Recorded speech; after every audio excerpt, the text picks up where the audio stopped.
this is sliding panels. So we have 2 sliding panels. This could be up to 5 sliding panels. Okay. So 6 panels total stacking. Yep. But we're gonna do 2. So let's get after it. Great, let's do it. First thing you wanna do is inspect these panels. Okay. So we're gonna do a walk around similar to the daily door, but some of the hardware is a little bit different. Okay. So the main hardware on the top is this mechanism that connects the front wheel and the back wheel. Yep. And so you can see this little metal pin sticking up in the front of this wheel. Yep. So we want to cycle that back towards the wheel and back to this position here. And what it's going to do is it's going to drive that pin up through the center of this back wheel. So I can do this with my hand. It's going to feel like it's hard because it's all spring loaded. Okay. So you can always use a hard object to kind of do that cycle. Yep. But if I cycle it, I should feel like it goes, yep. Okay, up. Pin up, and then I'm gonna cycle that pin back. Okay, pin down. So I can do that with my hands. It is a little bit harder, yep. but I'm gonna kind of hear that click, and that's that mechanism working correctly. Okay. I can cycle that hardware 8-10 times just to make sure if there's any dust or debris, you know, it's all cleared out. Now we're gonna walk around the panel. We're gonna inspect all our seals. Seals again, yep. Make sure that these are all in good shape. I notice here there's no hardware or anything on this side that needs correct. So the daily door is the only one with hardware on it. Okay. Handle, that sort of thing. Yep. So along the bottom here, instead of that cover that we saw that covers that opening hole, yep. we're going to see a round stud here. We're going to make sure that it's fastened in place. It's not loose. That needs to be solid. Okay. Again, it's a runner, and so there's no spinning. It's not a wheel that spins or anything. It's actually fastened in place. Right. And then the square wheel, exactly the same wheel as we saw in the other one.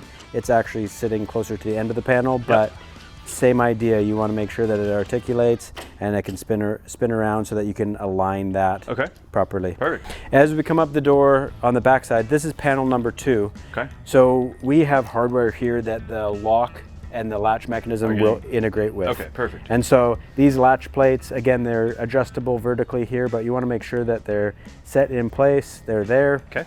This is the latch plate. Again, you want to make sure that it's fastened correctly, configuration correctly. If you have any questions, you can look at our drawings. Yep. And then you have another latch plate up here. Perfect. End cap. And it looks like all the same seals. 2 seals on the side. They are cut around this latch plate. Okay. So the interior one is continuous, the exterior one is cut. Okay, understood. All right, so this panel is inspected and it is ready to go in. Okay. Set it there, make sure that the hardware is not lined up and put downward pressure. You can stand up. Okay, and we're gonna go up, put that top wheel in.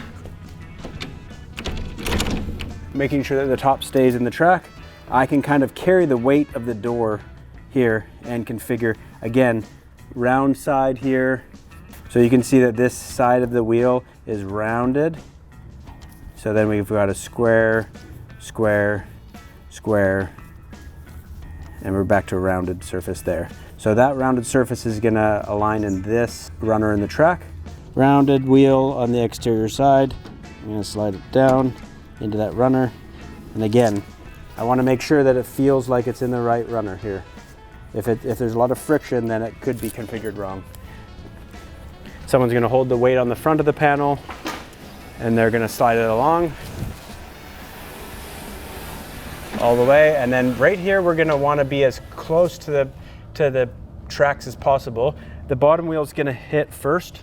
We're going to push up on the top one until it hits that other one. Now, we want to cycle that hardware. So just like we did when it was laying down, we want to take that pin and push it back towards the wheel. So you want to make sure that this wheel is in tight. It's bumping against the wheel of this first panel. And then I want to cycle that hardware in. Now, that pin is in the up position. This door cannot fall out. I can pull on this door, it's not going anywhere. Perfect. Until it goes through this wheel guide. This wheel guide will actually switch that pin. So as soon as I go through that wheel guide, now the pin is in the down position. I could slide it if I wanted to. Right, so come back, and as it comes out of that wheel guide, it's switching that pin, so it's in that position now. Now this won't slide. Correct, it cannot slide. So now it just pivots to the open position.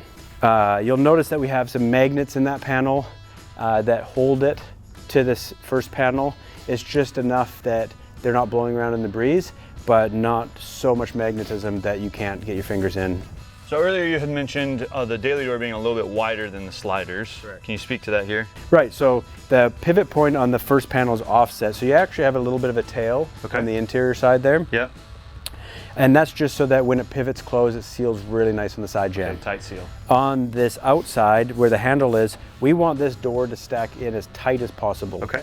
Right, and so being a little bit smaller panel, it can stack inside that handle and all of these locks. Okay. And we can magnetize those panels and they're parallel, they look really, really nice. Perfect. So it's more of a cosmetic look when they're stacked to have that stack inside the handle. So we now know that this door operates correctly, the wheel hardware works and everything. Now we want to operate this door along the entire track Okay. to make sure that we feel like the tracks are parallel and the doors will Sure. run. And again, if this door runs really nice and smooth, Yep.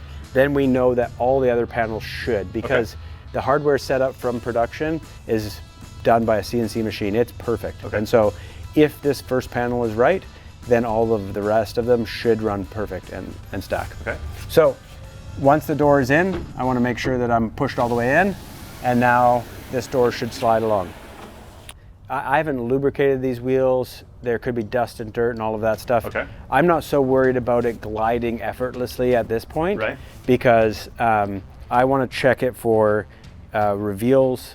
I want the seals Okay. to be touching but not tight all the way along. So as I swing this panel in and it's back over here, I'm going to get down and look, and I have really nice contact on my lower seals, but they're not squished. Okay. So I want to slide it along. You can slide it all the way along.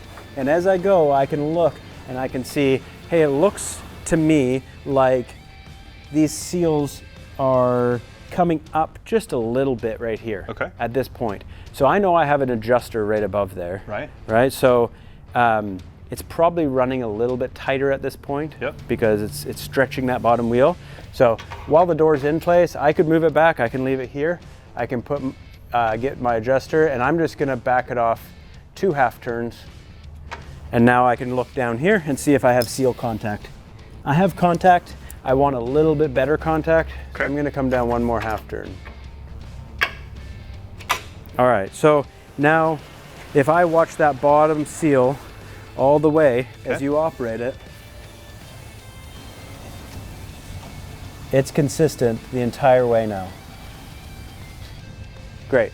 Perfect. So now we want to make sure that as we come here, this door opens very nice and smooth. We don't have to reef on the door. Again, it comes out very smooth, Yep. that operation through that opening hole. Now, there's going to be some other track adjustment that we can possibly do later on to get our door panel reveals right. And so as we do that, we can really fine tune this. It's operating really nice. We want it perfect. We'll fine tune that at the very end. Okay. As long as it's operating smoothly, there's no excess force needed Yep. to open that door. Sounds like we should put in a third panel. Correct. Every single panel before it goes in, you should check the hardware, cycle everything, make sure that the seals look good. We'll do a walk around on every single panel. Okay. These blocks feel like they become more important as your panels get taller and wider. So you want to lift up a little bit. You want to make sure that that door is traveling down the track as plumb as possible. Get to here. I will cycle that harder, push in. We want to make sure that that wheel is nice and tight. And again, okay, we're in the right hole. We want to make sure that it operates smoothly through that hole. And then